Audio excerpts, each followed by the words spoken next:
In the crucible of the late 11th century, Europe found itself at the crossroads of faith, power, and pilgrimage. It was an era where the devout sought a spiritual connection, and the call to reclaim Jerusalem resonated deeply within Christian hearts. Pilgrimage, a sacred endeavor undertaken by many, became intertwined with a broader yearning for a collective spiritual identity. However, the Holy Land, particularly Jerusalem, remained under the dominion of Muslim forces. Pope Urban II, a charismatic and influential figure in the Catholic Church. In the year 1095, he convened a momentous assembly known as the Council of Clermont. It was within the hallowed halls of Clermont that Pope Urban II passionately addressed the gathered clergy and laity. His call was clear: a holy war, a crusade, to reclaim Jerusalem from the infidel Muslims. The Pope's speech resonated with the crowd, igniting a fervor that spread like wildfire. The promise of divine forgiveness for sins and the hope of eternal salvation fueled the hearts of those who would become the Crusaders. But motivations were diverse. Some sought religious redemption, others saw it as an opportunity for economic gain, and for many, it was a fusion of both spiritual and worldly aspirations. The First Crusade was not merely a military expedition. It was a manifestation of collective desires, a tapestry woven with threads of faith, ambition, and the pursuit of a higher purpose.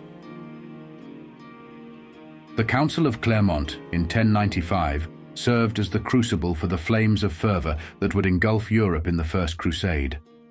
Pope Urban II's impassioned speech not only stirred the hearts of those present, but resonated far beyond the hallowed grounds of the council.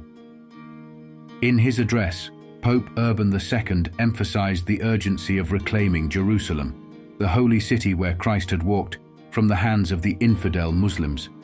He painted a vivid picture of Christian suffering under foreign rule and urged the faithful to take up arms in defense of their faith.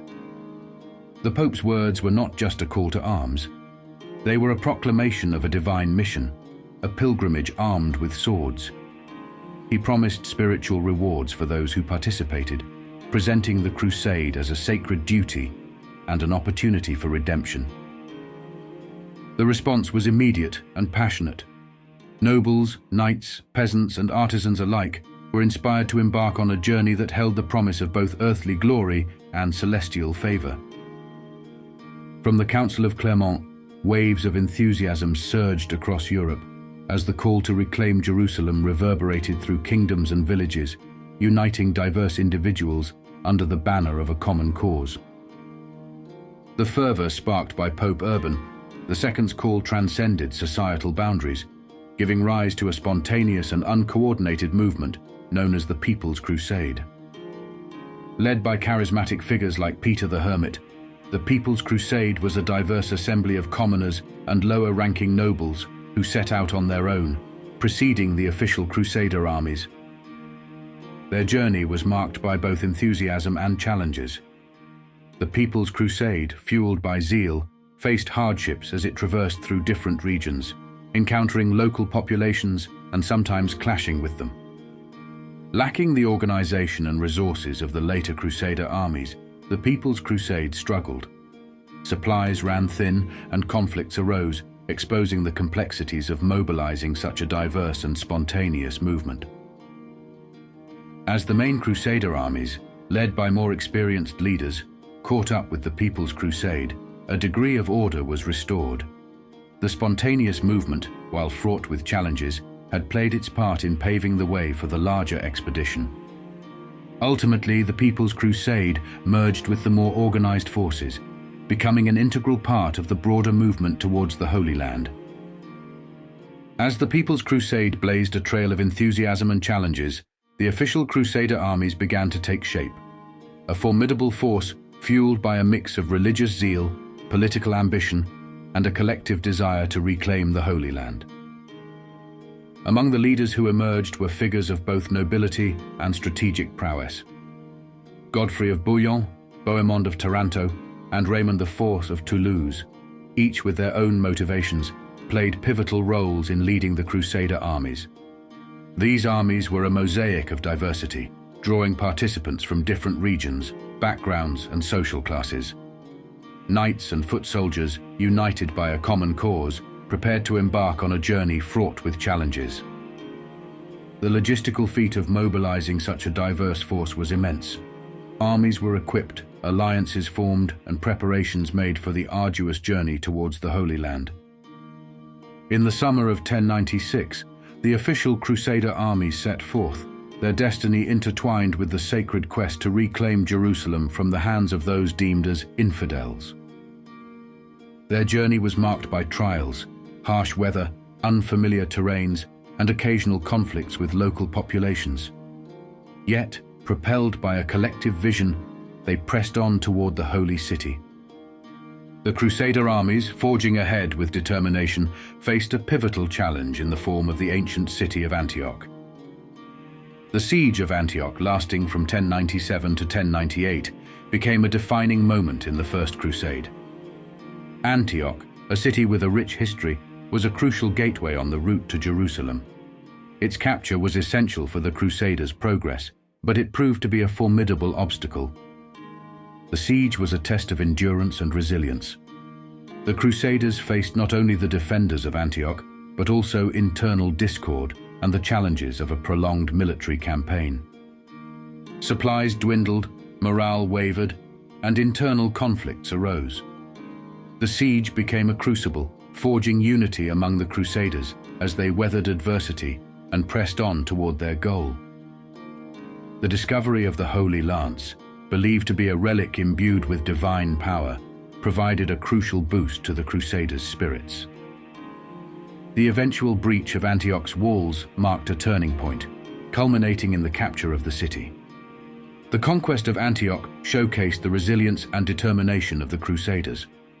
It was a testament to their unwavering commitment to the mission, solidifying their path towards Jerusalem.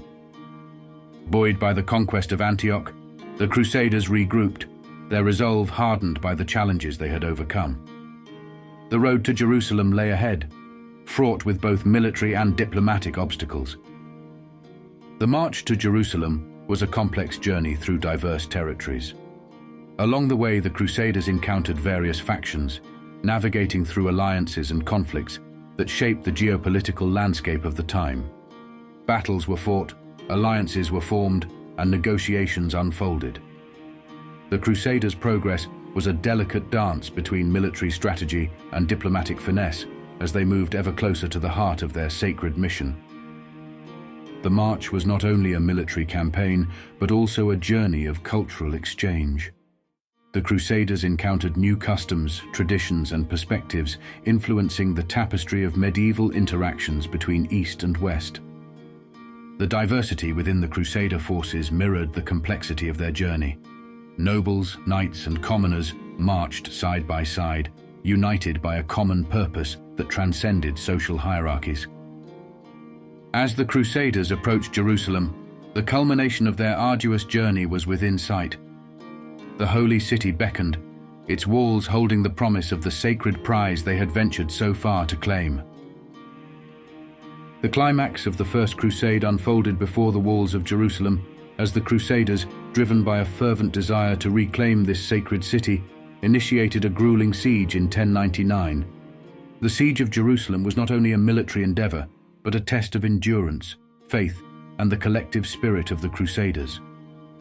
They encircled the city, constructing siege engines and fortifications, preparing for a final assault. Within the Crusader camp, unity coexisted with internal tensions. Leadership disputes and conflicting strategies emerged, reflecting the diverse backgrounds and ambitions of the Crusader leaders. The siege was not without its toll. Hunger, disease, and the harsh conditions of the siege weighed heavily on both the Crusaders and the inhabitants of Jerusalem, setting the stage for a climactic and desperate struggle. As weeks turned into months, the siege became a crucible of emotions. The Crusaders, fueled by religious zeal, and the defenders, determined to protect their city, faced the harsh realities of warfare and its toll on the human spirit. The turning point came when the Crusaders breached the walls of Jerusalem. The ensuing battle within the city was fierce and relentless, as both sides fought with a determination born of desperation and conviction. The ultimate prize lay within the walls, the Church of the Holy Sepulchre. As the Crusaders entered this sacred space, their journey culminated in a moment of profound triumph and spiritual fulfillment. On July 15, 1099, Jerusalem fell to the Crusaders. The establishment of Christian rule in the Holy City marked a defining moment in history, setting the stage for the creation of several Christian states in the Levant. With the triumphant capture of Jerusalem, the Crusaders faced the task of shaping the political landscape of the Holy Land. The aftermath of the conquest saw the establishment of several Crusader states, each with its own unique dynamics. Among the newly formed entities were the Kingdom of Jerusalem, the County of Edessa, the Principality of Antioch, and the County of Tripoli. These Crusader states were crafted in the crucible of conquest, each with its own governance structure and challenges. Noble leaders, including Godfrey of Bouillon, assumed titles such as Defender of the Holy Sepulchre and King of Jerusalem. They navigated the delicate balance between asserting Christian rule and coexisting with the diverse populations of the region. The establishment of these Crusader states fostered a unique blend of cultures. While the Crusaders brought their medieval European traditions, they also encountered and absorbed the rich tapestry of Eastern influences, creating a fusion that characterized the Crusader states. To fortify their positions, the Crusaders constructed imposing castles and churches, leaving enduring architectural legacies that stood as symbols of both power and piety. Yet, the Crusader states were not immune to challenges. They faced continuous threats from Muslim powers, internal conflicts, and the ever-present complexities of governing in a foreign and diverse land. The Crusader states endured for nearly 2 centuries, leaving an indelible mark on the history of the Holy Land. Their legacy, marked by a blend of conflict, cooperation, and cultural exchange, shaped the medieval world and the interactions between East and West. The First Crusade, with its conquest of Jerusalem and the establishment of Crusader states, left an enduring legacy that reverberated through the corridors of medieval history. Its impact extended far beyond the immediate conquest, shaping the dynamics of East-West relations and influencing the course of future events. The capture of Jerusalem rekindled a fervent interest in the Holy Land. Pilgrims embarked on journeys to walk in the footsteps of Christ, traders sought economic opportunities, and scholars engaged in cultural exchanges, creating a vibrant atmosphere of interaction and exchange. Crusader architecture, art, and literature infused the region with a distinctive blend of European and Eastern influences. This cultural fusion became a hallmark of the Crusader states, leaving an enduring imprint on the landscape and shaping the cultural identity of the region. The success of the First Crusade set the stage for subsequent expeditions, each with its own complexities and consequences. The ongoing struggles for control over Jerusalem and the broader Levant became a recurring theme, continuing for centuries and shaping the geopolitical landscape of the region. As time unfolded, the Crusader states faced external pressures, internal strife, and shifting alliances. The decline and eventual fall of these states marked the end of an era, but their impact on the historical narrative endured. Today, the legacy of the First Crusade is embedded in the complex tapestry of the Holy Land's history. The city of Jerusalem, with its layers of cultural and religious heritage, stands as a testament to the enduring impact of this historic expedition. While the First Crusade achieved its immediate goals, it was not without its complexities and controversies. Reflections on this historic endeavor reveal a nuanced narrative shaped by diverse perspectives. For many in medieval Europe, the capture of Jerusalem was a triumph, a fulfillment of a sacred mission. The jubilation among the Crusaders echoed across continents, reinforcing a sense of divine approval for their endeavors. Yet criticism emerged, questioning the true motivations behind the crusade. Some saw it as a sincere expression of religious devotion, while others viewed it through the lens of political opportunism and economic interests. The First Crusade, like many medieval conflicts, was marked by the harsh realities of warfare. The sack of cities, the displacement of populations, and the violent clashes between cultures left scars on the historical landscape. Contemporary accounts varied in their portrayal of the Crusaders. While some chroniclers praised their valor and commitment, others decried the brutality and excesses committed in the name of religious fervor. The First Crusade had lasting repercussions on interfaith relations. The conquest of Jerusalem strained the delicate balance of coexistence, sowing seeds of distrust that would echo through centuries of subsequent interactions. In contemporary times, scholars engage in a continuous dialogue, critically examining the First Crusade's impact on history, culture, and geopolitics. This ongoing discourse sheds light on the complexities of this multifaceted historical event. If you have reached this far, might as well like the video and subscribe for more bite-sized history.